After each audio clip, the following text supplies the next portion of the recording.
আর এই টাঙ্গাইলের একটা বিষয় না বললেই নয়, আমি আমাদের যখন টিম ভাঙছিল আমি খুব ডিপ্রেস ছিলাম, তখন আমি এই টাঙ্গাইল আসছিলাম আর কি। আমি আমার জীবনের মোটামুটি এগারে বলতে পারেন খারাপ সময়গুলো এই টাঙ্গাইল কাটাইছি। টাঙ্গাইল আর মানিকগঞ্জ, আমার মন খারাপ হয়ে গেলে আমি মানিকগঞ্জ চলে যেতাম। মানিকগঞ্জে আমার একটা ভাই ছিল, নাম সিয়াম ভাই, খুবই ভালো ভালো মানুষ। উনি বিয়ের পরে আর কি ওনার দূরত্ব পারে নাই, মানে আলাদা একটা ফ্যামিলিতে উনি মানে ওনার সময় হয়েছে। তো উনি থাকতে খুব এনজয় হয়েছে, ওনার সাথে আমি ট্যুরও দিচ্ছি। আর এই টাঙ্গাইলের কথা না বললেই নয়, টাঙ্গাইলে আমার বন্ধু আছে, দেন মামা আছে, ভাইয়েরা আছে।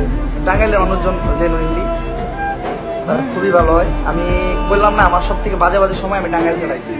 লাইক আমি একটু মন খারাপ থাকলে, দেন এই যে ভিডিও ছাড়ছি, মানে একটু একটু মন খারাপ থাকলেই আমি টাঙ্গাইল আসি, ঘুরি গাড়ি, জায়গার মানুষ, পরিবেশ, আবহাওয়া, খাবার দাবার সব মিলাইয়া বেটার টাইম কাটে। সেই এইবারও বেটার টাইম কাটতেছে।